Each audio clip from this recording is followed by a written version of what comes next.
ਸਤਿ ਸ਼੍ਰੀ ਅਕਾਲ ਦੋਸਤੋ, ਵੀਡੀਓ ਦੇ ਵਿੱਚ ਤੁਹਾਡਾ ਸਵਾਗਤ ਹੈ। ਤੇ ਅੱਜ ਦੀ ਵੀਡੀਓ ਦੇ ਵਿੱਚ ਆਪਾਂ ਗੱਲ ਕਰਾਂਗੇ ਵਿਸ਼ੇਸ਼ਣ ਬਾਰੇ। ਇਸ ਤੋਂ ਪਹਿਲਾਂ ਆਪਾਂ ਨਾਮ ਦੇ ਪੜਨਾਮ ਬਾਰੇ ਪੜ੍ਹ ਚੁੱਕੇ ਹਾਂ ਤੇ ਅੱਜ ਆਪਾਂ ਪੜਾਂਗੇ ਜੀ ਵਿਸ਼ੇਸ਼ਣ ਦੇ ਬਾਰੇ।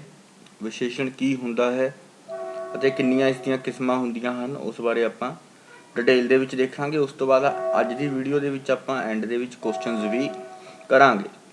ਸੋ ਇੱਥੇ ਵਿਸ਼ੇਸ਼ਣ ਲਿਖਿਆ ਹੋਇਆ ਹੈ। ਵਿਸ਼ੇਸ਼ਣ ਦਾ ਮਤਲਬ ਹੁੰਦਾ ਹੈ ਕੋਈ ਵੀ ਅਜਿਹਾ ਸ਼ਬਦ ਜੋ ਨਾਮ ਜਾਂ ਪੜਨਾਮ ਦੇ ਨਾਲ ਆ ਕੇ ਉਸਦੀ ਵਿਸ਼ੇਸ਼ਤਾ ਦੱਸੇ। ਠੀਕ ਹੈ ਜੀ, ਜਿੱਦਾਂ ਮੈਂ ਕਹਿ ਦੇਵਾਂ ਕਿ ਇੱਕ ਰੋਹਿਤ ਲੰਬਾ ਅਤੇ ਸੋਹਣਾ ਹੈ, ਤਾਂ ਰੋਹਿਤ ਦੀ ਵਿਸ਼ੇਸ਼ਤਾ ਹੋਗੀ ਕਿ ਉਹ ਲੰਬਾ ਵੀ ਹੈ ਅਤੇ ਸੋਹਣਾ ਵੀ ਹੈ।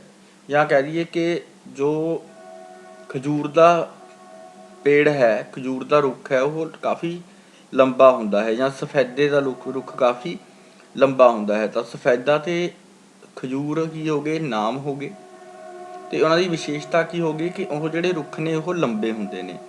ਸੋ ਵਿਸ਼ੇਸ਼ਣ ਕੀ ਹੁੰਦਾ ਹੈ? ਵਿਸ਼ੇਸ਼ਣ ਨੂੰ ਇੰਗਲਿਸ਼ ਦੇ ਵਿੱਚ ਐਡਜੈਕਟਿਵ ਕਿਹਾ ਜਾਂਦਾ ਹੈ।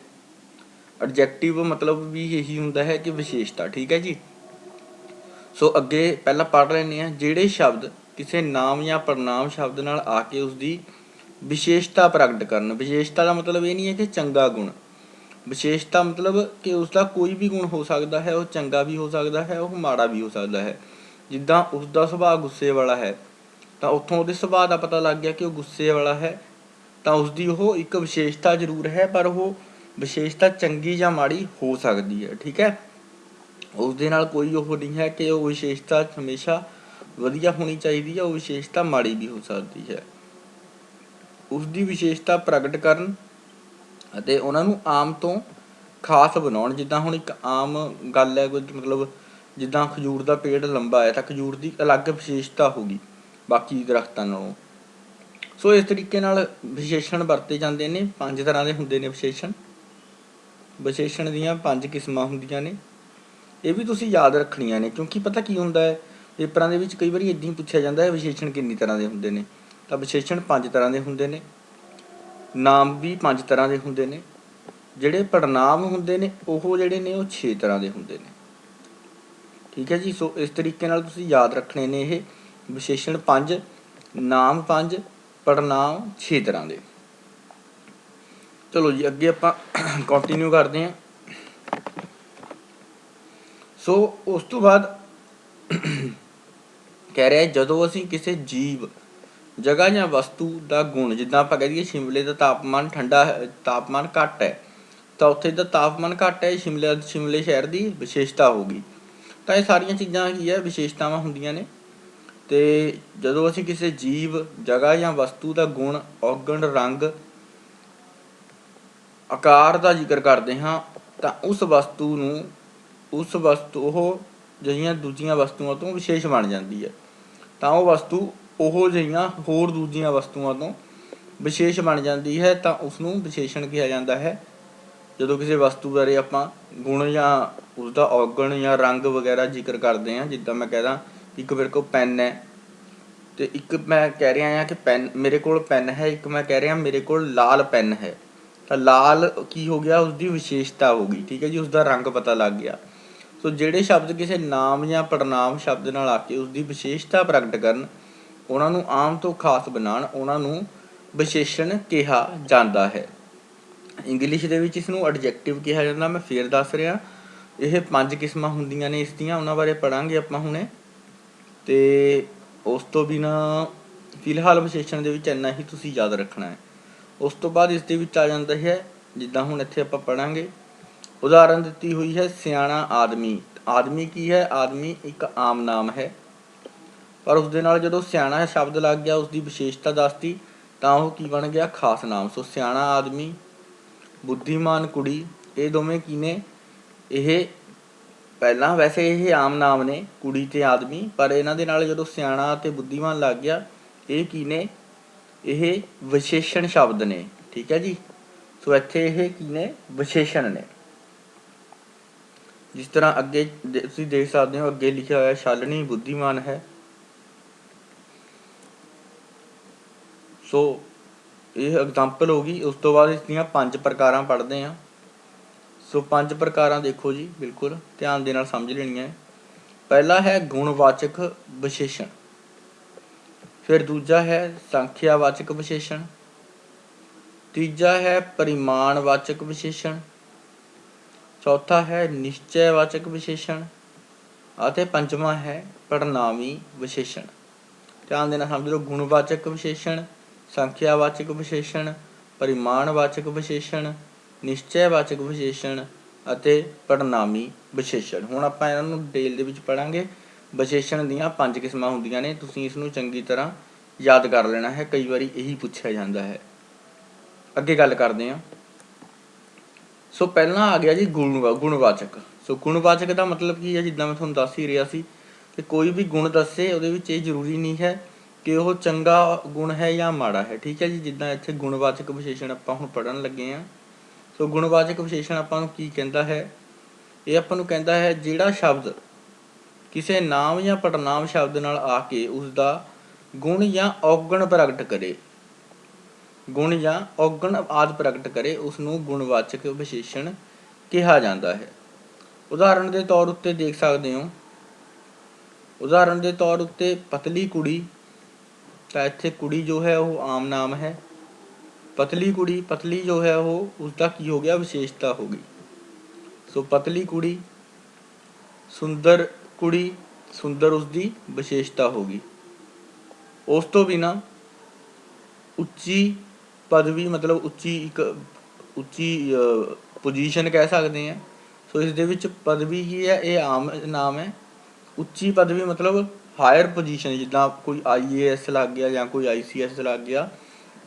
सो ਉੱਚੀ ਪਦਵੀ ਦਾ ਮਤਲਬ ਹਾਇਰ ਪੋਜੀਸ਼ਨ, ਤਾਂ ਉੱਚੀ ਇੱਥੇ ਕੀ ਹੈ ਵਿਸ਼ੇਸ਼ਤਾ। ਸੋ ਇੱਥੇ ਇਹਨਾਂ 3 ਲਫ਼ਜ਼ਾਂ ਦੇ ਵਿੱਚ ਪਤਲੀ, ਸੁੰਦਰ ਅਤੇ ਉੱਚੀ ਕੀ ਹੈ ਵਿਸ਼ੇਸ਼ਤਾ ਹੈ, ਠੀਕ ਹੈ ਜੀ। ਸੋ ਵਿਸ਼ੇਸ਼ਤਾ ਮਤਲਬ ਗੁਣ, ਅਤੇ ਇਹ ਗੁਣ ਜੋ ਵੀ ਕਿਸੇ ਆਮ ਨਾਮ ਦਾ ਗੁਣ ਹੁੰਦਾ ਹੈ, ਉਸ ਸ਼ਬਦ ਜਿਹੜੇ ਉਸ ਜਗ੍ਹਾ ਵਰਤੇ ਜਾਣ, ਜਿੱਦਾਂ ਇੱਥੇ ਵਰਤੇ ਜਾ ਰਹੇ ਨੇ ਪਤਲੀ, ਸੁੰਦਰ ਅਤੇ ਉੱਚੀ, ਤਾਂ ਇਹ ਕੀ ਨੇ ਗੁਣਵਾਚਕ ਵਿਸ਼ੇਸ਼ਣ ਨੇ। ਅੱਗੇ ਗੱਲ ਕਰਦੇ ਹਾਂ। ਸੋ ਗੁਣਵਾਚਕ ਵਿਸ਼ੇਸ਼ਣ ਮੇਰੇ ਖਿਆਲ ਨਾਲ ਕਲੀਅਰ ਹੋ ਗਿਆ ਹੋਵੇਗਾ ਕਿ ਕਿਸੇ ਵੀ ਵਿਅਕਤੀ ਦਾ ਕੋਈ ਗੁਣ ਹੋਊਗਾ, ਮੰਨ ਲਓ ਕਿਸੇ ਦਾ ਗੁੱਸਾ ਕਿਸੇ 'ਚ ਜ਼ਿਆਦਾ ਹੈ ਤਾਂ ਉਹ ਉਸਦਾ ਗੁਣ ਹੈ, ਠੀਕ ਹੈ ਜੀ। ਅੱਗੇ ਗੱਲ ਕਰਦੇ ਹਾਂ।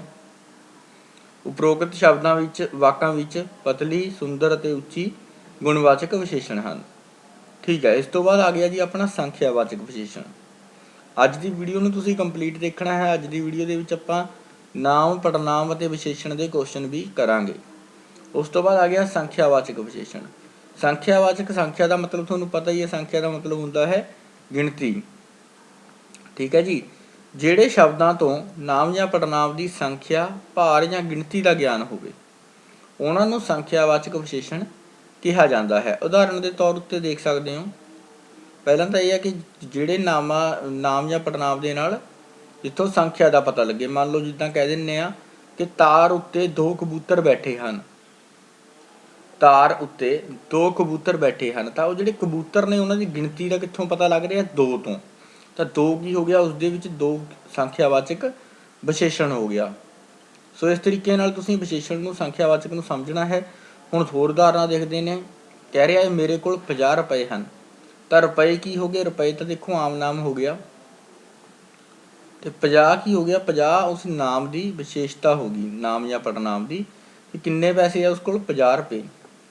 ਸੋ ਇਹ 50 ਕੀ ਹੋ ਗਿਆ ਸੰਖਿਆਵਾਚਕ ਵਿਸ਼ੇਸ਼ਣ। ਇਸੇ ਤਰੀਕੇ ਨਾਲ ਅੱਗੇ ਦੇਖੋ, ਸੀਤਾ ਕੋਲ 7 ਕਿਤਾਬਾਂ ਹਨ। ਸੋ ਸੀਤਾ ਦੇ ਕੋਲ ਕੁਝ ਕਿਤਾਬਾਂ ਹਨ, ਇਹ ਤਾਂ ਆਮ ਲਫ਼ਜ਼ ਹੋ ਗਿਆ, ਪਰ ਉਹ ਵਿਸ਼ੇਸ਼ਤਾ ਵੀ ਦੱਸ ਰਿਹਾ ਹੈ ਕਿ ਉਸਦੇ ਕੋਲ ਕਿੰਨੀਆਂ ਕਿਤਾਬਾਂ ਹਨ, 7 ਕਿਤਾਬਾਂ। ਸੋ ਸੀਤਾ ਕੋਲ 7 ਕਿਤਾਬਾਂ ਹਨ। ਇੱਥੋਂ ਕੀ ਪਤਾ ਲੱਗਾ ਕਿ ਸੀਤਾ ਦੇ ਕੋਲ ਕਿਤਾਬਾਂ ਦੀ ਗਿਣਤੀ ਦਾ ਪਤਾ ਲੱਗਿਆ ਆਪਾਂ ਨੂੰ, ਅਤੇ ਜੇਕਰ ਆਪਾਂ ਨੂੰ ਕਿਤਾਬਾਂ ਦੀ ਗਿਣਤੀ ਦਾ ਪਤਾ ਲੱਗਦਾ ਹੈ, ਉਹ ਕੀ ਹੋ ਜਾਂਦਾ ਹੈ, ਉਹ ਸੰਖਿਆਵਾਚਕ ਵਿਸ਼ੇਸ਼ਣ ਹੋ ਜਾਂਦਾ ਹੈ।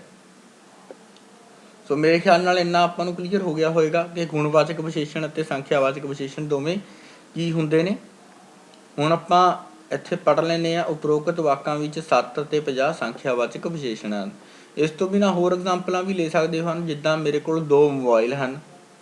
ਸੋ ਮੋਬਾਈਲ ਕੀ ਹੈ, ਆਮ ਨਾਮ ਹੈ। ਮੇਰੇ ਕੋਲ 2 ਮੋਬਾਈਲ ਹਨ, 2 ਜੋ ਹੈ ਉਹ ਵਿਸ਼ੇਸ਼ਤਾ ਦੱਸ ਰਿਹਾ ਕਿ ਮੇਰੇ ਕੋਲ ਕਿੰਨੇ ਮੋਬਾਈਲ ਨੇ।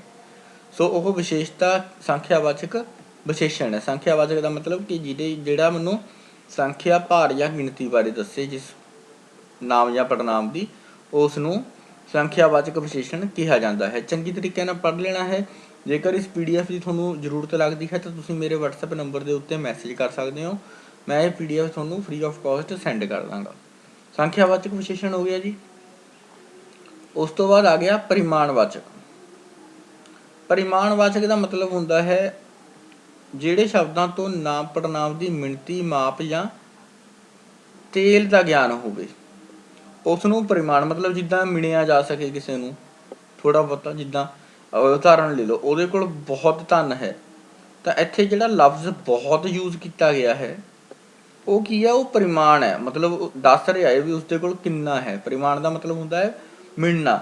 ਠੀਕ ਹੈ ਜੀ। ਜਿੱਦਾਂ ਪਿਛਲੇ ਵਿੱਚ ਆਪਾਂ ਨੂੰ ਸੰਖਿਆ ਬਾਰੇ ਪਤਾ ਲੱਗ ਜਾਂਦਾ ਸੀ, ਪਰਿਮਾਣ ਦੇ ਵਿੱਚ ਸੰਖਿਆ ਤਾਂ ਨਹੀਂ ਪਤਾ ਲੱਗਦਾ, ਪਰ ਇਹਦੇ ਵਿੱਚ ਅੰਦਾਜ਼ਾ ਲੱਗ ਜਾਂਦਾ ਹੈ। ਜਿੱਦਾਂ ਥੋੜ੍ਹਾ ਜਿਹਾ ਬਾਲਟੀ ਵਿੱਚ ਥੋੜ੍ਹਾ ਜਿਹਾ ਪਾਣੀ ਹੈ, ਬਹੁਤ ਸਾਰਾ ਕੰਮ ਬਾਕੀ ਹੈ, ਤਾਂ ਉੱਥੇ ਕੰਮ ਦੀ ਵਿਸ਼ੇਸ਼ਤਾ ਹੋ ਜਾਏਗੀ ਕਿ ਬਹੁਤ ਸਾਰਾ ਕੰਮ ਬਾਕੀ ਹੈ।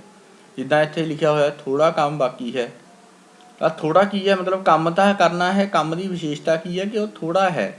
ਤਾਂ ਇਹ ਜਿਹੜੇ ਲਫ਼ਜ਼ ਯੂਜ਼ ਕੀਤੇ ਜਾਂਦੇ ਨੇ ਇੱਥੇ, ਜਾਂ ਜਿਹੜੇ ਸ਼ਬਦ ਯੂਜ਼ ਕੀਤੇ ਜਾਂਦੇ ਨੇ, ਇਹ ਕੀ ਦੱਸਦੇ ਨੇ, ਇਹ ਉਸ ਕੰਮ ਦੀ ਵਿਸ਼ੇਸ਼ਤਾ ਦੱਸਦੇ ਨੇ ਕਿ ਉਪਰੋਕਤ ਵਾਕਾਂ ਵਿੱਚ ਥੋੜ੍ਹਾ, ਬਹੁਤ ਅਤੇ ਥੋੜ੍ਹਾ ਪਰਿਮਾਣਵਾਚਕ ਵਿਸ਼ੇਸ਼ਣ ਹਨ। ਇਹ ਕੀ ਆ, ਵਿਸ਼ੇਸ਼ਤਾ ਦੱਸ ਰਹੇ ਨੇ ਕਿ ਜੇਕਰ ਉਸ ਕੋਲ ਧਨ ਹੈ ਤਾਂ ਉਹ ਕਿੰਨਾ ਹੈ, ਮਤਲਬ ਘੱਟ ਹੈ ਜਾਂ ਵੱਧ ਹੈ। ਬਹੁਤ ਧਨ ਲਿਖਿਆ ਹੋਇਆ ਹੈ ਤਾਂ ਬਹੁਤ ਸ਼ਬਦ ਕੀ ਹੈ, ਇਹ ਉਸਦੀ ਵਿਸ਼ੇਸ਼ਤਾ ਦੱਸ ਰਿਹਾ ਜਿਹੜਾ ਧਨ ਉਸ ਕੋਲ ਹੈ।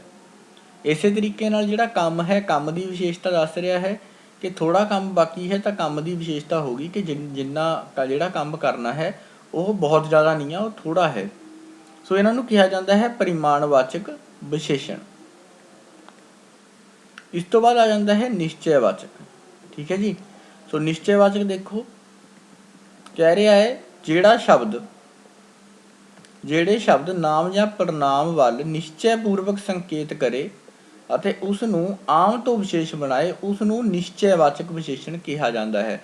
ਨਿਸ਼ਚੈਵਾਚਕ ਆਪਾਂ ਪੜਨਾਮ ਵੀ ਪੜ੍ਹਿਆ ਸੀ। ਨਿਸ਼ਚੈ ਦਾ ਮਤਲਬ ਹੁੰਦਾ ਜਿਹੜੀ ਚੀਜ਼ ਬਾਰੇ ਪੱਕਾ ਪਤਾ ਹੋਵੇ, ਨਿਸ਼ਚਿਤ ਹੋਵੇ। ਜਿਸ ਚੀਜ਼ ਬਾਰੇ ਆਪਾਂ ਨਿਸ਼ਚਿਤ ਹਾਂ ਉਸ ਚੀਜ਼ ਨੂੰ ਨਿਸ਼ਚੈਵਾਚਕ ਕਿਹਾ ਜਾਂਦਾ ਹੈ। ਜਿੱਦਾਂ ਆਹ ਦੇਖੋ, ਉਹ ਕੁੜੀ ਕਿੰਨੀ ਸਮਝਦਾਰ ਹੈ, ਤਾਂ ਉਹ ਕੁੜੀ ਦਾ, ਆਹ ਕੁੜੀ ਮਤਲਬ ਉਹ ਕੁੜੀ ਬਾਰੇ ਪੱਕਾ ਉਹਨਾਂ ਨੂੰ ਪੱਕਾ ਪਤਾ ਹੈ ਕਿ ਉਹ ਕੁੜੀ ਸਮਝਦਾਰ ਹੈ, ਇਸ ਕਰਕੇ ਉਹ ਕਹਿ ਰਿਹਾ ਉਹ ਕੁੜੀ ਕਿੰਨੀ ਸਮਝਦਾਰ ਹੈ। ਤਾਂ ਨਿਸ਼ਚਿਤ ਹੈ ਉੱਥੇ ਕਿ ਉਹ ਕੁੜੀ ਕਿਹੜੀ, ਕਿਸੇ ਪਰਟੀਕੂਲਰ ਕੁੜੀ ਬਾਰੇ ਗੱਲ ਕਰ ਰਿਹਾ ਹੈ।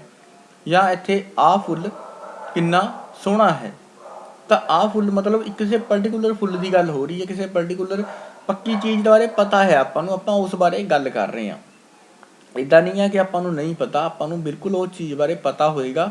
ਜਿੱਦਾਂ ਉਹ ਫੁੱਲ ਦਾ ਮਤਲਬ ਕਿ ਕਿਸੇ ਚੀਜ਼ ਵੱਲ ਆਪਾਂ ਇਸ਼ਾਰਾ ਕਰ ਰਹੇ ਹਾਂ। ਠੀਕ ਹੈ ਜੀ। ਜਿੱਦਾਂ ਇੱਥੇ ਨਿਸ਼ਚੈ ਪੂਰਵਕ ਸੰਕੇਤ ਹੋ ਰਿਹਾ ਹੈ ਕਿ ਉਹ ਫੁੱਲ ਕਿੰਨਾ ਸੋਹਣਾ ਹੈ, ਤਾਂ ਉਹ ਫੁੱਲ ਕੋਈ ਨਿਸ਼ਚੈ ਪੂਰਵਕ ਆਪਾਂ ਨੂੰ ਪੱਕਾ ਪਤਾ ਹੈ ਕਿ ਕਿਹੜੇ ਫੁੱਲ ਬਾਰੇ ਆਪਾਂ ਗੱਲ ਕਰ ਰਹੇ ਹਾਂ। ਸੋ ਇਹਨਾਂ ਲਫ਼ਜ਼ਾਂ ਦੇ ਨਾਲ ਜਿਹੜਾ ਆਵੇ, ਜਿੱਦਾਂ ਉਹ ਫੁੱਲ ਕਿੰਨਾ ਸੋਹਣਾ ਹੈ। ਸੋ ਇੱਥੇ ਜਿਹੜੇ ਸ਼ਬਦ ਨੇ ਉਪਰੋਕਤ ਵਾਕਾਂ ਵਿੱਚ, ਇਹ ਕੁੜੀ, ਸੋ ਇਹ ਅਤੇ ਉਹ ਨਿਸ਼ਚੈਵਾਚਕ ਵਿਸ਼ੇਸ਼ਣ ਹਨ। ਠੀਕ ਹੈ ਜੀ। ਸੋ ਨਿਸ਼ਚੈਵਾਚਕ ਵਿਸ਼ੇਸ਼ਣ ਹਨ ਇਹ। ਤੇ ਸੋਹਣਾ ਜੋ ਹੈ ਉਹ ਤਾਂ ਗੁਣਵਾਚਕ ਵਿਸ਼ੇਸ਼ਣ ਹੋ ਗਿਆ, ਜਾਂ ਉਹ ਕੁੜੀ ਕਿੰਨੀ ਸਮਝਦਾਰ ਹੈ ਤਾਂ ਗੁਣਵਾਚਕ ਹੋ ਗਿਆ। ਜਿਹੜੇ ਇਹ ਅਤੇ ਉਹ ਵਰਤਿਆ ਗਿਆ ਹੈ ਇਹ ਨਿਸ਼ਚੈਵਾਚਕ ਵਿਸ਼ੇਸ਼ਣ ਹਨ। ਇਸ ਤੋਂ ਬਾਅਦ ਗੱਲ ਕਰਦੇ ਹਾਂ ਆਖਰੀ ਟਾਈਪ ਦੀ। ਇਹ ਨਿਸ਼ਚੈਵਾਚਕ ਵਿਸ਼ੇਸ਼ਣ ਹੈ, ਚੰਗੀ ਤਰ੍ਹਾਂ ਪੜ੍ਹ ਲੈਣਾ ਹੈ ਤੁਸੀਂ। ਬਾਕੀ ਜਦੋਂ ਕੁਐਸਚਨ ਕਰਾਂਗੇ ਉਦੋਂ ਹੋਰ ਵਧੀਆ ਤਰੀਕੇ ਨਾਲ ਇੱਕ ਵਾਰੀ ਦੁਬਾਰਾ ਕਲੀਅਰ ਹੋ ਜਾਏਗਾ। ਸੋ ਗੱਲ ਕਰਦੇ ਹਾਂ ਅੱਗੇ ਆ ਗਿਆ ਜੀ ਆਪਣਾ ਪੜਨਾਮੀ ਵਿਸ਼ੇਸ਼ਣ। ਸੋ ਜਿਹੜਾ ਸ਼ਬਦ ਪੜਨਾਮ ਹੋਵੇ ਪਰ ਨਾਮ ਸ਼ਬਦ ਨਾਲ ਲੱਗ ਕੇ ਵਿਸ਼ੇਸ਼ਣ ਦਾ ਕੰਮ ਕਰੇ। ਧਿਆਨ ਨਾਲ ਸਮਝੋ, ਜਿਹੜਾ ਸ਼ਬਦ ਪੜਨਾਮ ਹੋਵੇ ਪਰ ਨਾਮ ਸ਼ਬਦ ਨਾਲ ਲੱਗ ਕੇ ਵਿਸ਼ੇਸ਼ਣ ਦਾ ਕੰਮ ਕਰੇ ਉਸ ਨੂੰ ਪੜਨਾਮੀ ਵਿਸ਼ੇਸ਼ਣ ਕਿਹਾ ਜਾਂਦਾ ਹੈ। ਜਿੱਦਾਂ ਇੱਥੇ ਕੀ ਹੈ, ਮੇਰੀ ਕਿਤਾਬ ਕਿਸ ਕੋਲ ਹੈ। ਇਸ ਵਾਕ ਦੇ ਵਿੱਚ ਜਿਹੜਾ ਮੇਰੀ ਹੈ, ਮੇਰੀ ਕੀ ਹੈ, ਇਹ ਇੱਕ ਉੱਤਮ ਪੁਰਖ ਹੈ, ਪੜਨਾਮ ਹੈ ਇਹ, ਤੇ ਇਹ ਪਹਿਲੇ ਪੁਰਖ ਦੀ ਉਦਾਹਰਣ ਹੈ ਕਿ ਮੇਰੀ। ਖੁਦ ਬਾਰੇ ਮੈਂ ਆਪਣੀ ਗੱਲ ਕਰ ਰਿਹਾ। ਸੋ ਇਹ ਆਪਣੇ ਬਾਰੇ ਦੱਸ ਰਿਹਾ ਕਿ ਮੇਰੀ ਕਿਤਾਬ ਕਿਸ ਕੋਲ ਹੈ।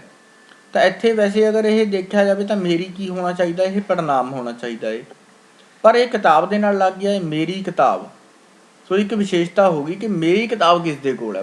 ਬਾਕੀਆਂ ਹੋਰ ਕਿਸੇ ਬਾਰੇ ਨਹੀਂ ਗੱਲ ਕਰ ਰਹੇ ਆਪਾਂ ਕਿਸ ਬਾਰੇ ਗੱਲ ਕਰ ਰਹੇ ਹਾਂ, ਉਸ ਕਿਤਾਬ ਬਾਰੇ ਜਿਹੜੀ ਮੇਰੀ ਹੈ। ਸੋ ਮੇਰੀ ਇੱਥੇ ਲਫ਼ਜ਼ ਜਿਹੜਾ ਹੈ, ਮੇਰੀ ਸ਼ਬਦ ਜਿਹੜਾ ਹੈ, ਇਹ ਵੈਸੇ ਤਾਂ ਪੜਨਾਮ ਹੋਣਾ ਚਾਹੀਦਾ ਹੈ, ਪਰ ਇਹ ਜਦੋਂ ਕਿਸੇ ਨਾਮ ਜਾਂ ਪੜਨਾਮ ਨਾਲ ਲੱਗ ਜਾਂਦਾ ਹੈ, ਜਿਵੇਂ ਇੱਥੇ ਕਿਤਾਬ ਕੀ ਹੈ, ਨਾਮ, ਆਮ ਨਾਮ। ਸੋ ਕਿਤਾਬ ਦੇ ਨਾਲ ਜਦੋਂ ਇਹ ਲਫ਼ਜ਼ ਲੱਗ ਗਿਆ ਤਾਂ ਇਹ ਇੱਕ ਤਰੀਕੇ ਨਾਲ ਵਿਸ਼ੇਸ਼ਣ ਦਾ ਕੰਮ ਕਰ ਰਿਹਾ ਹੈ ਕਿ ਮੇਰੀ ਕਿਤਾਬ ਅਲੱਗ ਹੋ ਗਈ ਬਾਕੀਆਂ ਕਿਤਾਬਾਂ ਨਾਲੋਂ। ਸੋ ਮੇਰੀ ਕਿਤਾਬ ਨੂੰ, ਮੇਰੀ ਸ਼ਬਦ ਨੇ ਕਿਤਾਬ ਦੇ ਨਾਲ ਆ ਕੇ ਉਸ ਨੂੰ ਵਿਸ਼ੇਸ਼ਣ ਦਾ ਕੰਮ ਕੀਤਾ। ਇਸ ਨੂੰ ਕਿਹਾ ਜਾਂਦਾ ਹੈ ਜੀ ਪੜਨਾਮੀ ਵਿਸ਼ੇਸ਼ਣ। ਸੋ ਉਪਰੋਕਤ ਵਾਕਾਂ ਵਿੱਚ ਮੇਰੀ ਜੋ ਹੈ ਉਹ ਪੜਨਾਮੀ ਵਿਸ਼ੇਸ਼ਣ ਹੈ। ਸੋ ਇਸ ਤਰੀਕੇ ਨਾਲ ਆਪਣੀਆਂ ਵਿਸ਼ੇਸ਼ਣ ਦੀਆਂ 5 ਕਿਸਮਾਂ ਜੋ ਹਨ ਉਹ ਪੂਰੀਆਂ ਹੁੰਦੀਆਂ ਹਨ। ਵਿਸ਼ੇਸ਼ਣ ਦੀਆਂ 5 ਕਿਸਮਾਂ ਜੋ ਹਨ ਉਹ ਪੂਰੀਆਂ ਹੁੰਦੀਆਂ ਹਨ। ਹੁਣ ਆਪਾਂ ਕੁਐਸਚਨਸ ਦੇ ਉੱਪਰ ਚੱਲਦੇ ਹਾਂ। ਕੁਝ ਕੁਐਸਚਨਸ ਅੱਜ ਆਪਾਂ ਕਰਾਂਗੇ। ਸੋ ਜਿੰਨੇ ਵੀ ਕੁਐਸਚਨ ਆਪਾਂ ਕਰਾਂਗੇ ਉਹ ਕਾਹਦੇ ਨਾਲ ਰਿਲੇਟਡ ਹੋਣਗੇ ਤੁਸੀਂ ਸਮਝ ਲਓ। ਇੱਕ ਤਾਂ ਆਪਾਂ ਨਾਮ ਬਾਰੇ ਪੜ੍ਹਾਂਗੇ, ਜਿਹਨੂੰ ਨਾਉਨ ਕਿਹਾ ਜਾਂਦਾ ਹੈ। ਫਿਰ ਆਪਾਂ ਪੜਨਾਮ ਬਾਰੇ ਕੁਐਸਚਨ ਦੇਖਾਂਗੇ, ਜਿਹੜੇ ਵੀ ਪੜਨਾਮ ਦੇ ਨਾਲ ਰਿਲੇਟਡ ਪੁੱਛੇ ਗਏ ਨੇ। ਫਿਰ ਆਪਾਂ ਵਿਸ਼ੇਸ਼ਣ ਦੇ ਨਾਲ ਰਿਲੇਟਡ ਕੁਐਸਚਨਸ ਦੇਖਾਂਗੇ। ਸੋ 3 ਤਰ੍ਹਾਂ ਦੇ ਕੁਐਸਚਨਸ ਅੱਜ ਆਪਾਂ ਦੇਖਾਂਗੇ ਜਿਹੜੇ ਪੁਰਾਣੇ ਪੰਜਾਬ ਦੇ ਪੇਪਰਾਂ ਦੇ ਵਿੱਚ ਪੁੱਛੇ ਗਏ ਹਨ। ਉਸ ਤੋਂ ਬਾਅਦ ਆਪਾਂ ਕਿਰਿਆ ਬਾਰੇ ਸ਼ੁਰੂ ਕਰਾਂਗੇ, ਫਿਰ ਕਿਰਿਆ ਵਿਸ਼ੇਸ਼ਣ ਕਰਾਂਗੇ। ਹੁਣ ਆਪਾਂ ਕੀ ਕਰਾਂਗੇ, ਹੁਣ ਆਪਾਂ ਕੁਐਸਚਨਸ ਦੇ ਵੱਲ ਅਪਰੋਚ ਕਰਾਂਗੇ। ਇੱਕ ਵਾਰੀ ਤੁਸੀਂ ਵਿਸ਼ੇਸ਼ਣ ਜੇਕਰ ਦੇਖਣਾ ਹੈ ਤਾਂ ਮੈਂ ਇੱਕ ਵਾਰੀ ਸਕਰੀਨ ਦੇ ਉੱਪਰ ਤੁਹਾਨੂੰ ਸਕਰੋਲ ਕਰਕੇ ਦਿਖਾ ਦਿੰਦਾ ਆ। ਇੱਥੋਂ ਵਿਸ਼ੇਸ਼ਣ ਸ਼ੁਰੂ ਹੁੰਦਾ ਹੈ ਜੀ ਆਪਣਾ। ਤੁਸੀਂ ਪੜ੍ਹ ਲੈਣਾ ਹੈ। ਕਿਤੇ ਕੋਈ ਡਾਊਟ ਲੱਗਦਾ ਹੈ, ਕਿਤੇ ਕੁਝ ਸਮਝ ਨਹੀਂ ਆਉਂਦਾ, ਇਸ ਦੀਆਂ 5 ਕਿਸਮਾਂ ਗੁਣਵਾਚਕ, ਸੰਖਿਆਵਾਚਕ, ਪਰਿਮਾਣਵਾਚਕ, ਨਿਸ਼ਚੈਵਾਚਕ ਤੇ ਪੜਨਾਮੀ ਵਿਸ਼ੇਸ਼ਣ 5 ਕਿਸਮਾਂ ਹੁੰਦੀਆਂ ਨੇ ਵਿਸ਼ੇਸ਼ਣ ਦੀਆਂ। ਇਹਨਾਂ ਬਾਰੇ ਪੜ੍ਹ ਲੈਣਾ ਹੈ। ਸੋ ਗੁਣਵਾਚਕ, ਸੰਖਿਆਵਾਚਕ, ਪਰਿਮਾਣਵਾਚਕ, ਨਿਸ਼ਚੈਵਾਚਕ ਤੇ ਪੜਨਾਮੀ ਵਿਸ਼ੇਸ਼ਣ। ਸੋ ਹੁਣ ਆਪਾਂ ਗੱਲ ਕਰਦੇ ਹਾਂ ਕੁਐਸਚਨਸ ਦੀ, ਜਿਹੜੇ ਕੁਐਸਚਨਸ ਦੀ ਆਪਾਂ ਉਮੀਦ ਕਰਦੇ ਹਾਂ ਪੰਜਾਬ ਦੇ ਵਿੱਚ ਪੁੱਛੇ ਜਾਣ ਦੀ। ਸੋ ਇੱਥੋਂ ਮੈਂ 1 ਮਿੰਟ ਹੋਲਡ ਕਰੋ ਜੀ।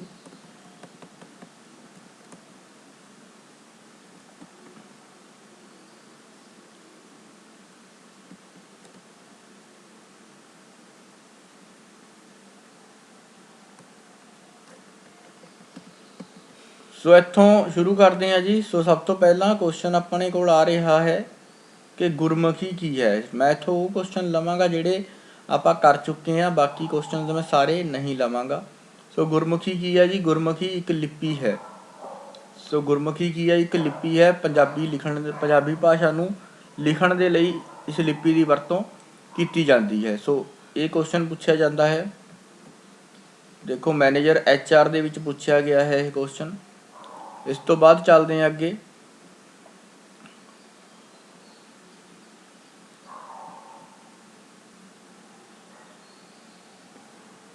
ਸੋ ਅੱਗੇ ਸ਼ਬਦ ਰਚਨਾ ਆ ਗਿਆ ਜੀ। ਸ਼ਬਦ ਰਚਨਾ ਦੇ ਕਿੰਨੇ ਭਾਗ ਹੁੰਦੇ ਨੇ? ਸੋ ਸ਼ਬਦ ਰਚਨਾ ਦੇ 2 ਭਾਗ ਹੁੰਦੇ ਨੇ। ਇੱਕ ਸਾਰਥਕ ਸ਼ਬਦ, ਜਿਹੜਾ ਆਪਾਂ ਪੜ੍ਹਿਆ ਸੀ, ਮੈਂ ਉਹੀ ਚੀਜ਼ ਡਿਸਕਸ ਕਰ ਰਿਹਾ ਜਿਹੜੀ ਆਪਾਂ ਕਰ ਚੁੱਕੇ ਹਾਂ। ਬਾਕੀ ਇਹ ਹੋਰ ਕੁਝ ਡਿਸਕਸ ਨਹੀਂ ਕਰ ਰਿਹਾ। ਹੁਣ ਇੱਦਾਂ ਤੁਹਾਨੂੰ ਕਈ ਵਾਕਾਂ ਬਾਰੇ ਪਤਾ ਵੀ ਹੋਏਗਾ।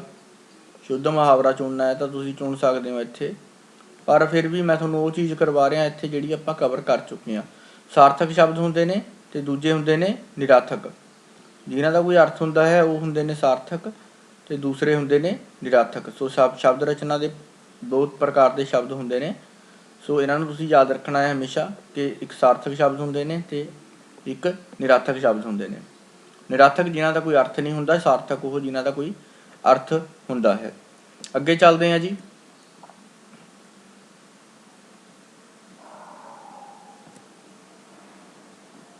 ਸੋ ਅੱਗੇ ਚੱਲਦੇ ਹਾਂ। ਹੁਣ ਦੇਖਦੇ ਹਾਂ ਜੀ ਕਿੱਥੋਂ ਕੋਈ ਕੁਐਸਚਨ ਮਿਲਦੇ ਹਨ। ਸੋ ਇੱਥੇ ਦੇਖੋ ਬਹੁਤ ਗੋਰੀ ਪੁੱਛਿਆ ਗਿਆ ਹੈ। ਠੀਕ ਹੈ ਜੀ। ਬਹੁਤ ਗੋਰੀ ਸ਼ਬਦ ਹੇਠ ਲਿਖਿਆਂ ਵਿੱਚੋਂ ਕੀ ਹੈ? ਸੋ ਦੇਖੋ ਬਹੁਤ ਗੋਰੀ ਸੰਖਿਆਵਾਚਕ ਵਿਸ਼ੇਸ਼ਣ ਤਾਂ ਹੋ ਨਹੀਂ ਸਕਦਾ, ਕਿਉਂਕਿ ਸੰਖਿਆ ਤਾਂ ਕੋਈ ਦਿੱਤੀ ਨਹੀਂ ਹੋਈ। ਪੜਨਾਮ ਵੀ ਨਹੀਂ ਹੋ ਸਕਦਾ। ਸੋ ਗੋਰੀ ਤਾਂ ਵਿਸ਼ੇਸ਼ਤਾ ਹੀ ਹੈ। ਪਹਿਲੀ ਗੱਲ ਤਾਂ ਦੇਖੋ ਬਹੁਤ ਗੋਰੀ ਵੀ ਕੀ ਹੈ? ਇਹ ਗੁਣਵਾਚਕ ਵਿਸ਼ੇਸ਼ਣ ਹੋ ਗਿਆ ਜੀ। ਸੋ ਇਹ ਕੀ ਹੋ ਗਿਆ? ਗੁਣਵਾਚਕ ਵਿਸ਼ੇਸ਼ਣ। ਸੋ ਇਸ ਤਰੀਕੇ ਨਾਲ ਕਈ ਵਾਰੀ ਦੇ ਕੇ ਪੁੱਛਿਆ ਜਾਂਦਾ ਹੈ। ਇੱਥੇ ਤਾਂ ਵੈਸੇ दो तरह के विशेषण लिखे ने, संख्यावाचक और गुणवाचक। सो ये गुणवाचक विशेषण बन जाएगा क्योंकि ये की दस रहा है, गुण दस रहा है किसी का। ठीक है जी। सो बहुत गोरी इत्थे पूछा गया है शब्द हेठ लिखिया विचों की है, तो यह गुणवाचक विशेषण बन जाएगा। अगे पूछा गया है जी, देखो पड़नाम दीयां किन्नियां किस्मां हुंदियां हन, तो पड़नाम दीयां 6 किस्मां हुंदियां ने। कई बार इदा क्वेश्चन डायरैक्टली भी पूछा जाता है। पंजाब कोऑपरेटिव बैंक दे विच पूछा गया सी, सो पड़नाम दीयां किन्नियां किस्मां हुंदियां ने, पड़नाम दीयां 6 किस्मां हुंदियां ने। तो इस करके मैं तुहानूं कह रहा सी कि तुसीं इन्हां नूं याद कर लेना है। अगे चलते हैं जी। देखो कह रहा है उस दी पग दा रंग लाल है, वाक विच विशेषण शब्द किहड़ा है। तो जिद्दां मैं तुहानूं कह रहा सी कि मेरे कोल लाल पेन है, तो उस तरीके नाल इत्थे कहा गया है कि उस दी पग दा रंग लाल है। सो लाल की है, उसदे पग दे रंग की विशेषता है, मतलब पग दी विशेषता है कि उसको लाल रंग की पग है। सो ये की है, ये अपने कोल विशेषण शब्द हो जाएगा। सो ये विशेषता दस रहा है जी। सो पग जो है वो नाउन है, पग नाम है, रंग भी नाम है, तो विशेषता रंग की पग की कौन दस रहा है, लाल रंग। सो लाल की है इत्थे, लाल जो है वो विशेषण शब्द है। अगे चलते हैं जी, होर देखते हैं इस दे नाल जिन्ने भी क्वेश्चन आपां नूं मिलणगे।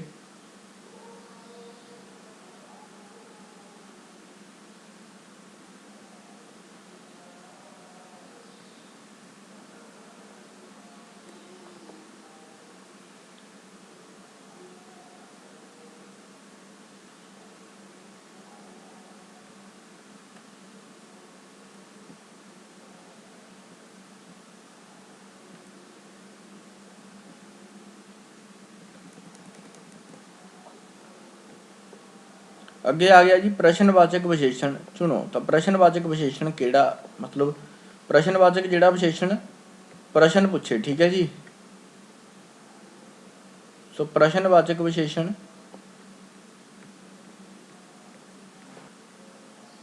आएगा वैसे ये पड़नामी विशेषण के अंडर ही, तो इसनूं भी तुसीं याद रखना है। पड़नामी विशेषण के विच आएगा, उसदा लई वरत्या जाएगा केड़ा। ठीक है जी। केड़ा शब्द जो है वो वरत्या जाएगा प्रश्नवाचक विशेषण के लिए।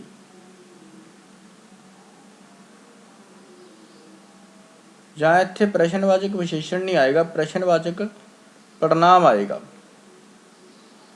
ठीक है जी। प्रश्नवाचक पड़नाम आएगा मेरे ख्याल नाल ही। हाँ जी बिल्कुल, जिस तरह मैं तुहानूं दस रहा सी, इत्थे प्रश्नवाचक विशेषण नहीं आएगा, विशेषण की जगह ते इत्थे प्रश्नवाचक पड़नाम आएगा। सो पड़नाम लफ्ज़ जिहड़ा है वो वरत्या जाएगा केड़ा, जिद्दां केड़ा विद्यार्थी शोर मचा रहा है।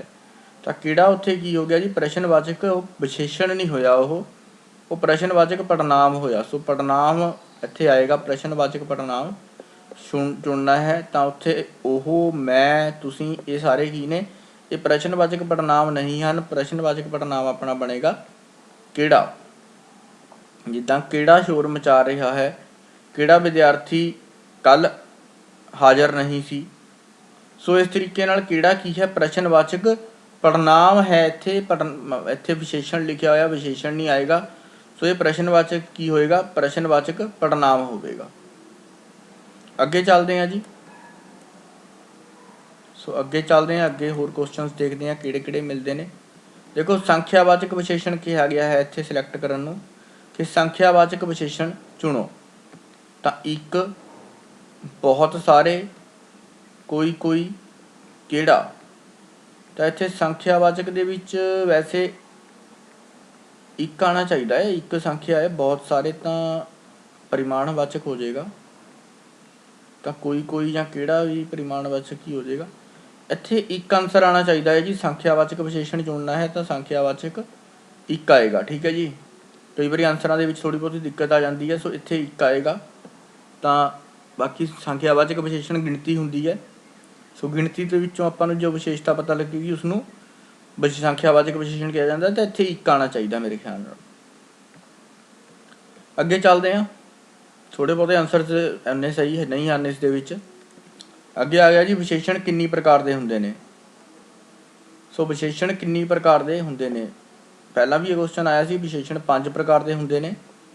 ਮੈਂ ਤੁਹਾਨੂੰ ਅੱਜ ਦੱਸਿਆ ਸੀ ਕਿ 3 ਚੀਜ਼ਾਂ ਯਾਦ ਕਰ ਲਓ, ਵਿਸ਼ੇਸ਼ਣ 5 ਤਰ੍ਹਾਂ ਦੇ, ਨਾਮ 5 ਤਰ੍ਹਾਂ ਦੇ ਅਤੇ ਪੜਨਾਮ 6 ਤਰ੍ਹਾਂ ਦੇ। ਸੋ 3 ਚੀਜ਼ਾਂ ਨੂੰ ਬਿਲਕੁਲ ਤੁਸੀਂ ਆਪਣੇ ਮਾਈਂਡ ਦੇ ਵਿੱਚ ਸੈੱਟ ਕਰਕੇ ਰੱਖ ਲੈਣਾ ਹੈ।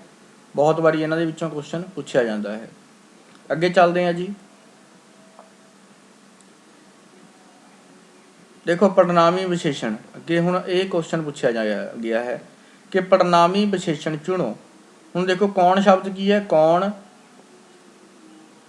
ਕੌਣ ਰੌਲਾ ਪਾ ਰਿਹਾ ਹੈ। ਮੰਨ ਲਓ ਕੌਣ ਰੌਲਾ ਪਾ ਰਿਹਾ ਹੈ, ਤਾਂ ਕੋਈ ਰੌਲਾ ਪਾ ਰਿਹਾ ਹੈ, ਕੌਣ ਕੀ ਹੈ ਉਸਦੀ ਵਿਸ਼ੇਸ਼ਤਾ ਹੋਗੀ ਕਿ ਕੌਣ ਰੌਲਾ ਪਾ ਰਿਹਾ ਹੈ। ਇਹ ਕੀ ਹੈ, ਪੜਨਾਮੀ ਵਿਸ਼ੇਸ਼ਣ।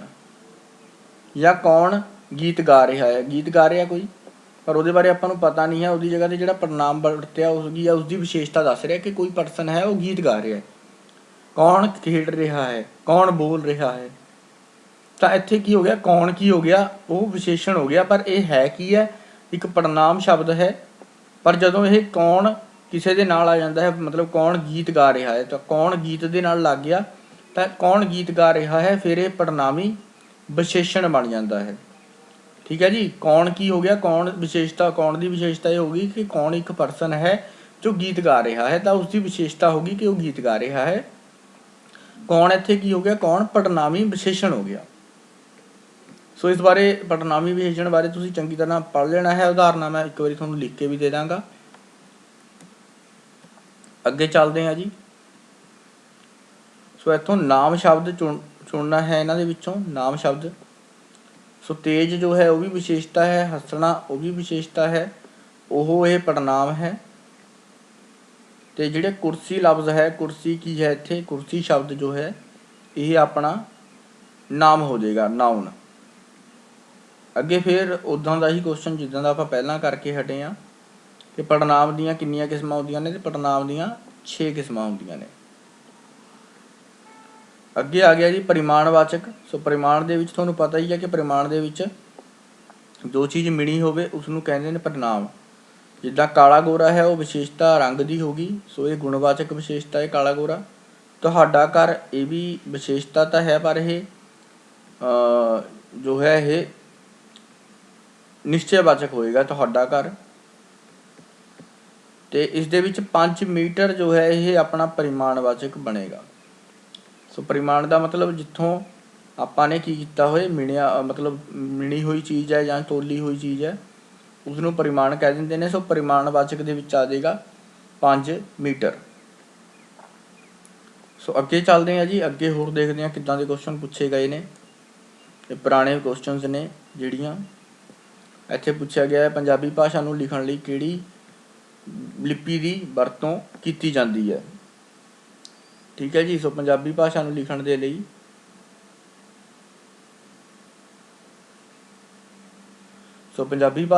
ਦੇ ਲਈ ਗੁਰਮੁਖੀ ਲਿਪੀ ਦੀ ਵਰਤੋਂ ਕੀਤੀ ਜਾਂਦੀ ਹੈ। ਸੋ ਇੱਥੇ 2-3 ਹੋਰ ਆਪਸ਼ਨ ਵੀ ਦਿੱਤੇ ਨੇ। ਸੋ ਉਰਦੂ ਨੂੰ ਲਿਖਣ ਲਈ ਫਾਰਸੀ ਦੀ ਲਿਪੀ ਦੀ ਵਰਤੀ ਕੀਤੀ ਜਾਂਦੀ ਹੈ। ਸੋ ਰੋਮਨ ਦੇਵਨਾਗਰੀ, ਇਹ ਦੇਵਨਾਗਰੀ ਜੋ ਹੈ ਹਿੰਦੀ ਦੇ ਲਈ ਵਰਤੀ ਜਾਂਦੀ ਹੈ, ਰੋਮਨ ਇੰਗਲਿਸ਼ ਦੇ ਲਈ ਵਰਤੀ ਜਾਂਦੀ ਹੈ। ਇਸ ਬਾਰੇ ਵੀ ਆਪਾਂ ਸ਼ੁਰੂ ਦੇ ਵਿੱਚ ਪਹਿਲੀ ਵੀਡੀਓ ਦੇ ਵਿੱਚ ਦੱਸਿਆ ਸੀ। ਅੱਗੇ ਚੱਲਦੇ ਹਾਂ ਜੀ। ਬਣਤਰ ਦੇ ਆਧਾਰ ਉੱਤੇ ਸ਼ਬਦ ਕਿੰਨੇ ਪ੍ਰਕਾਰ ਦੇ ਹੁੰਦੇ ਨੇ। ਫਿਰ ਉਹੀ ਕੁਐਸਚਨ ਜਿਹੜਾ ਪਹਿਲਾਂ ਪੁੱਛਿਆ ਗਿਆ ਸੀ। ਸੋ ਸ਼ਬਦ 2 ਤਰ੍ਹਾਂ ਦੇ ਹੁੰਦੇ ਨੇ, ਇੱਕ ਸਾਰਥਕ ਸ਼ਬਦ ਅਤੇ ਦੂਜੇ ਨਿਰਾਰਥਕ ਸ਼ਬਦ। ਸੋ ਇਹ ਕੁਐਸਚਨ ਵੀ ਕਈ ਵਾਰੀ ਪੁੱਛਿਆ ਗਿਆ ਹੈ, ਤਾਂ ਇਸ ਨੂੰ ਵੀ ਤੁਸੀਂ ਯਾਦ ਕਰ ਲੈਣਾ ਹੈ। ਅੱਗੇ ਫਿਰ ਉਹੀ ਕੁਐਸਚਨ, ਪੜਨਾਮ ਦੀਆਂ ਕਿੰਨੀਆਂ ਕਿਸਮਾਂ ਹੁੰਦੀਆਂ ਨੇ, 6 ਕਿਸਮਾਂ। ਮੈਂ ਹੁਣ ਇੱਥੇ ਜ਼ਿਆਦਾ ਡਿਟੇਲ ਦੇ ਵਿੱਚ ਨਹੀਂ ਦੱਸ ਰਿਹਾ। ਅੱਗੇ ਚੱਲਦੇ ਹਾਂ। ਸੋ ਜਿਹੜਾ ਕੁਐਸਚਨ ਨਵਾਂ ਮਿਲੇਗਾ ਉਹ ਆਪਾਂ ਉੱਥੇ ਰੋਕਾਂਗੇ ਵੀਡੀਓ ਨੂੰ। ਇੱਥੇ ਆ ਗਿਆ ਜੀ ਭਾਵਵਾਚਕ ਨਾਮ ਚੁਣੋ। ਸੋ ਭਾਵਵਾਚਕ ਨਾਮ ਤੁਹਾਨੂੰ ਪਤਾ ਹੀ ਹੈ ਕਿ ਜਿੱਥੋਂ ਕੋਈ ਫੀਲਿੰਗਸ ਪ੍ਰਗਟ ਹੋਣ, ਭਾਵ ਮਤਲਬ ਜਿੱਥੋਂ ਕਿਸੇ ਬਾਰੇ ਪਤਾ ਲੱਗੇ ਕਿ ਉਹ ਉਸਦੇ ਮਨ ਦੇ ਵਿੱਚ ਕੀ ਹੈ। ਠੀਕ ਹੈ ਜੀ। ਜਿੱਦਾਂ ਖੁਸ਼ੀ, ਗਮੀ, ਗੁੱਸਾ, ਗਿਲਾ, ਇੱਦਾਂ ਖੁਸ਼ੀ, ਗਮੀ ਇੱਥੋਂ ਆਮ ਭਾਵਵਾਚਕ ਨਾਮ ਬਣ ਜਾਣਗੇ। ਅਸੀਂ, ਤੁਸੀਂ ਵੈਸੇ ਪੜਨਾਮ ਹੈ। ਸੈਨਾ ਅਤੇ ਸ਼੍ਰੇਣੀ ਜਿਹੜਾ ਹੈ ਇਹ ਸਮੂਹਵਾਚਕ ਨਾਮ ਹੈ। ਅਤੇ ਮਕਾਨ ਅਤੇ ਸਕੂਲ ਕੀ ਹੈ, ਇਹ ਆਮ ਨਾਮ ਨੇ। ਸੈਨਾ ਅਤੇ ਸਮੂਹ ਇਕੱਠਵਾਚਕ ਜਾਂ ਸਮੂਹਵਾਚਕ ਨਾਮ ਨੇ। ਮਕਾਨ ਅਤੇ ਸਕੂਲ ਕੀ ਨੇ, ਇਹ ਆਮ ਨਾਮ ਨੇ। ਤੁਹਾਡਾ ਆਨਸਰ ਬਣੇਗਾ ਖੁਸ਼ੀ ਜਾਂ ਗਮੀ। ਠੀਕ ਹੈ ਜੀ। ਇਹ ਕੀ ਨੇ, ਭਾਵਵਾਚਕ ਨਾਮ ਨੇ। ਸੋ ਇਸ ਤਰੀਕੇ ਨਾਲ ਤੁਸੀਂ ਚੰਗੇ ਤਰੀਕੇ ਨਾਲ ਸਮਝਣਾ ਹੈ ਹਰ ਚੀਜ਼ ਨੂੰ। ਤੇ ਅੱਗੇ ਹੈ ਕਿ ਇੱਕ ਕੁਐਸਚਨ ਇੱਦਾਂ ਦਿੱਤਾ ਹੋਇਆ ਹੈ ਕਿ ਵਾਕਾਂ ਵਿੱਚ ਪੜਨਾਮ ਵਰਤਣ ਨਾਲ ਕੀ ਲਾਭ ਹੁੰਦਾ ਹੈ। ਤਾਂ ਕੋਈ ਵੀ ਵਾਕ ਹੈ, ਜੇਕਰ ਉਸਦੇ ਵਿੱਚ ਤੁਹਾਨੂੰ ਮੈਂ ਦੱਸਿਆ ਸੀ, ਜਿੱਦਾਂ ਮੈਂ ਕਹਿ ਰਿਹਾ ਸੀ ਕਿ ਆਪਾਂ ਕਿਸੇ ਬਾਰੇ ਗੱਲ ਕਰ ਰਹੇ ਹਾਂ, ਮੰਨ ਲਓ ਰਾਮ ਬਹੁਤ ਸੁੰਦਰ ਹੈ, ਉਸ ਤੋਂ ਬਾਅਦ ਆਪਾਂ ਹਰ ਜਗ੍ਹਾ ਰਾਮ ਨਹੀਂ ਲਿਖਾਂਗੇ। ਰਾਮ ਕੋਲ ਇੱਕ ਕਿਤਾਬ ਹੈ, ਫਿਰ ਆਪਾਂ ਰਾਮ ਲਿਖ ਲਈਏ, ਫਿਰ ਰਾਮ ਲਿਖ ਲਈਏ ਕਿ ਰਾਮ ਉਸ ਕਿਤਾਬ ਨੂੰ ਰੋਜ਼ ਪੜ੍ਹਦਾ ਹੈ। ਤਾਂ ਰਾਮ ਬਾਰ-ਬਾਰ ਜੇਕਰ ਆਪਾਂ ਕਿਸੇ ਲੇਖ ਦੇ ਵਿੱਚ ਯੂਜ਼ ਕਰਾਂਗੇ ਜਾਂ ਆਪਾਂ ਕੋਈ 5-6 ਵਾਕ ਲਿਖਣੇ ਨੇ ਤਾਂ ਹਰ ਜਗ੍ਹਾ ਰਾਮ ਨਹੀਂ ਲਿਖਾਂਗੇ। ਉਸ ਦੇ ਵਿੱਚ ਰਾਮ ਦੀ ਜਗ੍ਹਾ 'ਤੇ ਆਪਾਂ ਹੋਰ ਲਫ਼ਜ਼ ਯੂਜ਼ ਕਰ ਲਾਂਗੇ। ਜਿੱਦਾਂ ਰਾਮ ਤੋਂ ਬਾਅਦ ਆਪਾਂ ਲਿਖ ਲੈਂਦੇ ਹਾਂ ਉਸ ਕੋਲ ਇੱਕ ਕਿਤਾਬ ਹੈ, ਤਾਂ ਰਾਮ ਦੀ ਜਗ੍ਹਾ 'ਤੇ ਆਪਾਂ ਜੋ ਸ਼ਬਦ ਵਰਤਦੇ ਹਾਂ ਉਸਨੂੰ ਪੜਨਾਮ ਕਿਹਾ ਜਾਂਦਾ ਹੈ। ਨਾਮ ਦੀ ਜਗ੍ਹਾ 'ਤੇ ਜਿਹੜਾ ਸ਼ਬਦ ਵਰਤਿਆ ਜਾਂਦਾ ਉਸਨੂੰ ਪੜਨਾਮ ਕਿਹਾ ਜਾਂਦਾ ਹੈ। ਅਤੇ ਪੜਨਾਮ ਵਰਤਣ ਦਾ ਲਾਭ ਕੀ ਹੁੰਦਾ ਹੈ? ਨਾਮ ਨੂੰ ਵਾਰ-ਵਾਰ ਦੁਹਰਾਉਣਾ ਨਹੀਂ ਪੈਂਦਾ। ਮਤਲਬ ਜਿੱਦਾਂ ਆਪਾਂ ਰਾਮ ਦੀ ਗੱਲ ਕਰ ਰਹੇ ਹਾਂ ਤਾਂ ਰਾਮ ਨੂੰ ਵਾਰ-ਵਾਰ ਨਹੀਂ ਲਿਖਣਾ ਪੈਂਦਾ, ਤਾਂ ਨਾਮ ਨੂੰ ਵਾਰ-ਵਾਰ ਦੁਹਰਾਉਣਾ ਨਹੀਂ ਪੈਂਦਾ। ਬਾਕੀ ਤੁਸੀਂ ਆਪਸ਼ਨ ਪੜ੍ਹ ਸਕਦੇ ਹੋ, ਸੌਖਾ ਹੀ ਕੁਐਸਚਨ ਹੈ। ਤਾਂ ਇਸ ਤਰੀਕੇ ਨਾਲ ਤੁਸੀਂ ਪੜ੍ਹਦੇ ਰਹਿਣਾ ਹੈ ਜਿਹੜੇ ਵੀ ਕੁਐਸਚਨ ਮਿਲਣਗੇ।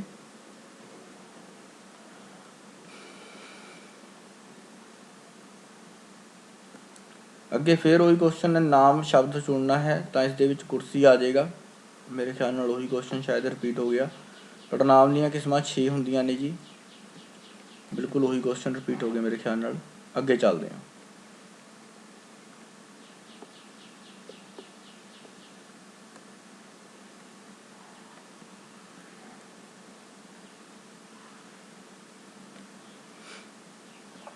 ਵਿਸ਼ੇਸ਼ਣ ਦੀਆਂ ਕਿਸਮਾਂ ਪੁੱਛੀਆਂ ਨੇ, ਤਾਂ ਵਿਸ਼ੇਸ਼ਣ ਦੀਆਂ 5 ਕਿਸਮਾਂ ਹੁੰਦੀਆਂ ਨੇ, ਇਹ ਤੁਸੀਂ ਯਾਦ ਰੱਖਣਾ ਹੈ। ਬਾਰ-ਬਾਰ ਕਈ ਪੇਪਰਾਂ ਦੇ ਵਿੱਚ ਇਹ ਪੁੱਛਿਆ ਜਾ ਰਿਹਾ ਹੈ।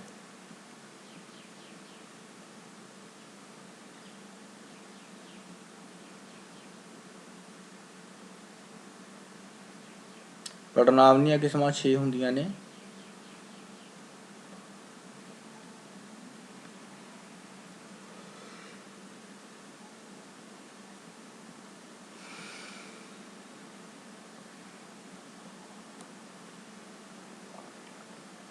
ਇੱਥੇ ਇੱਦਾਂ ਵੀ ਪੁੱਛਿਆ ਜਾਂਦਾ ਕਈ ਵਾਰੀ ਇਸ ਕੁਐਸਚਨ ਨੂੰ, ਜਿਹੜਾ ਸ਼ਬਦ ਕਿਸੇ ਨਾਮ ਦੀ ਥਾਂ 'ਤੇ ਵਰਤਿਆ ਜਾਵੇ ਉਸਨੂੰ ਕੀ ਕਿਹਾ ਜਾਂਦਾ ਹੈ? ਤਾਂ ਉਸਨੂੰ ਪੜਨਾਮ ਕਿਹਾ ਜਾਂਦਾ ਹੈ। ਇਸ ਤਰ੍ਹਾਂ ਵੀ ਪੁੱਛਿਆ ਜਾਂਦਾ ਹੈ ਕਈ ਵਾਰੀ ਸਵਾਲ। ਪੜਨਾਮ ਦੀਆਂ ਕਿਸਮਾਂ 6 ਜੀ। ਅਰਥਾਂ ਦੇ ਆਧਾਰ ਉੱਤੇ ਵਿਸ਼ੇਸ਼ਣ ਕਿੰਨੀਆਂ ਕਿਸਮਾਂ ਦੇ ਹੁੰਦੇ ਨੇ? ਚਾਹੇ ਅਰਥਾਂ ਦੇ ਆਧਾਰ 'ਤੇ ਆ ਜਾਏ, ਚਾਹੇ ਉੱਦਾਂ ਆ ਜਾਏ, ਵਿਸ਼ੇਸ਼ਣ ਦੀਆਂ 5 ਕਿਸਮਾਂ ਹੀ ਹੁੰਦੀਆਂ ਨੇ। ਸੋ 5 ਕਿਸਮਾਂ ਵਿਸ਼ੇਸ਼ਣ ਦੀਆਂ ਤੁਸੀਂ ਯਾਦ ਰੱਖਣੀਆਂ ਨੇ।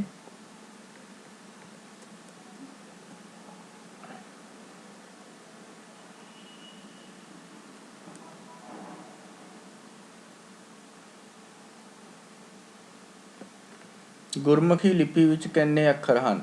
ਸੋ ਇੱਥੋਂ 35 ਬਣੇਗਾ। ਜੇ 41 ਲਿਖਿਆ ਆਉਂਦਾ ਹੈ ਤਾਂ 41 ਨੂੰ ਸਹੀ ਕਰਨਾ ਹੈ, ਜੇ 35 ਲਿਖਿਆ ਆਉਂਦਾ ਹੈ ਤਾਂ 35 ਨੂੰ ਸਹੀ ਕਰਨਾ ਹੈ। ਸੋ ਇੱਥੇ 41 ਨਹੀਂ ਸੀ, ਇਸ ਕਰਕੇ ਆਪਾਂ 35 ਨੂੰ ਸਹੀ ਮੰਨਿਆ।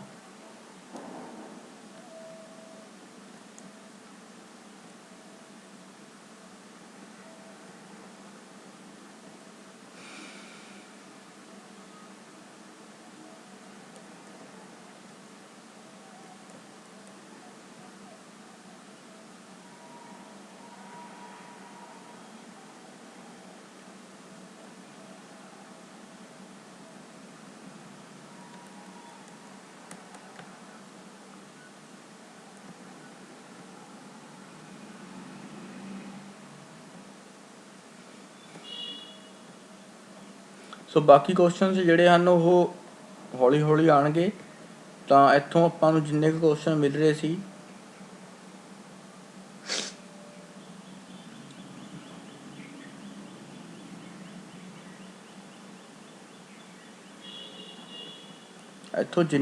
ਆਪਾਂ ਨੂੰ ਮਿਲ ਰਹੇ ਸੀ ਆਪਾਂ ਉਹਨਾਂ ਨੂੰ ਕਰ ਚੁੱਕੇ ਹਾਂ ਤਕਰੀਬਨ। ਸੋ ਬਾਕੀ ਕੁਐਸਚਨਸ ਜਿਹੜੇ ਨੇ ਉਹ ਆਪਾਂ ਨਾਲ ਕਰਾਂਗੇ ਜਦੋਂ ਵੀ ਜਿਹੜੇ ਟੌਪਿਕ ਕਰਾਂਗੇ, ਜਿੱਦਾਂ ਯੋਜਕ ਹੈ ਜਾਂ ਹੁਣ ਕਿਰਿਆ ਵਿਸ਼ੇਸ਼ਣ ਬਾਰੇ ਪੜ੍ਹਨਾ ਹੈ ਜਾਂ ਫਿਰ ਵਾਕ ਬਾਰੇ ਪੜ੍ਹਨਾ ਹੈ। ਸੋ ਇੱਥੇ ਗੁਣਵਾਚਕ ਵਿਸ਼ੇਸ਼ਣ ਪੁੱਛਿਆ ਗਿਆ ਹੈ। ਸੋ ਗੁਣਵਾਚਕ ਵਿਸ਼ੇਸ਼ਣ ਇੱਕ ਵਾਰੀ ਦੇਖ ਲੈਂਦੇ ਹਾਂ ਕਿੰਨੇ ਕੁ ਆਪਣੇ ਕੋਲ ਕੁਐਸਚਨ ਬਚਦੇ ਨੇ। ਸੋ ਗੁਣਵਾਚਕ ਵਿਸ਼ੇਸ਼ਣ ਇੱਥੋਂ ਚੁਣਨਾ ਹੈ। ਤਾਂ ਪੈਨ ਆਮ ਨਾਮ ਹੈ, 5 ਜੋ ਹੈ ਉਹ ਸੰਖਿਆਵਾਚਕ ਹੈ, कुर्सी जो है वो आम नाम है, तो इस तो बिना संख्या सुंदर जो है वो बचता है। सो सुंदर की है इत्थे गुणवाचक विशेषण है। सो सुंदर की दस रहा है जी, गुण दस रहा है कि मान लो कि इंसान है वो सुंदर है या कोई पंछी है वो सुंदर है, तो सुंदर उसकी की है विशेषता है। सो इत्थों सुंदर आ जाएगा उसका उत्तर। अगे चलते हैं जी। सो पंजाबी विच अगे होर क्वेश्चनस ने ग्रामर दे विच पूछे गए ने। सो थोड़े बहुते क्वेश्चन इत्थों देखांगे आपां अगली वीडियो दे विच देखांगे जी, क्योंकि कई क्वेश्चन अजे आपां कीते नहीं हैगे। सो उन्हां बारे पढ़ांगे ते अगली वीडियो दे विच आपां देखांगे भी ये क्वेश्चनस इत्थों ठीक है जी। सो इत्थों ये क्वेश्चनस खत्म होंदे ने इस तरीके नाल, 200 के करीब क्वेश्चनस ने। सो अगली वीडियो दे विच आपां किरिया बारे डिस्कस करांगे ते किरिया तो बाद फिर किरिया विशेषण बारे। सो आपां हौली हौली इदां जिहड़े हन ओह टॉपिक पंजाबी ते खत्म करते रहना है। 3 टॉपिक आपां कर चुके हैं, मैं तुहानूं दसना चाहांगा। एक आपां नाम कर चुके हैं, एक तो आपां नाम कर चुके हैं, 1 मिनट जी, एक तो आपां नाम कर चुके हैं, ठीक है जी। उस तो बिना पड़नाम कर चुके हैं, पड़नाम तो बिना आपां विशेषण कर चुके हैं। 3 चीज़ां आपां कर चुके हैं। चंगे तरीके नाल इन्हां नूं समझ लेना है। अगे आपां किरिया करांगे अगली वीडियो दे विच। जिन्ने क्वेश्चन मैनूं इत्थों मिल रहे सीगे मैं ओह तुहाडे नाल साझे कीते ने। जेकर वीडियो तो फायदा लगे तो वीडियो नूं लाइक शेयर ते सबसक्राइब कर लो चैनल नूं। ਜਿਹੜੇ भी विद्यार्थियों ने फॉर्म भरिया होया है ਤੁਹਾਡੇ ਨਾਲ ਦੇ ਜਾਣ ਪਛਾਣ ਦੇ ਨੇ, ਉਹਨਾਂ ਨੂੰ ਵੀਡੀਓ ਦਾ ਲਿੰਕ ਤੁਸੀਂ ਸ਼ੇਅਰ ਕਰ ਦੇਣਾ ਹੈ। ਬਾਕੀ ਅਗਲੀ ਵੀਡੀਓ ਦੇ ਵਿੱਚ ਆਪਾਂ ਡਿਸਕਸ ਕਰਾਂਗੇ। ਧੰਨਵਾਦ ਜੀ ਬਹੁਤ ਬਹੁਤ ਤੁਹਾਡਾ। ਥੈਂਕ ਯੂ ਸੋ ਮਚ ਆਪਣਾ ਟਾਈਮ ਕੱਢ ਕੇ ਲਈ ਇਸ ਵੀਡੀਓ ਨੂੰ ਦੇਖਣ ਲਈ। ਥੈਂਕ ਯੂ ਜੀ, ਟੇਕ ਕੇਅਰ, ਬਾਏ ਬਾਏ।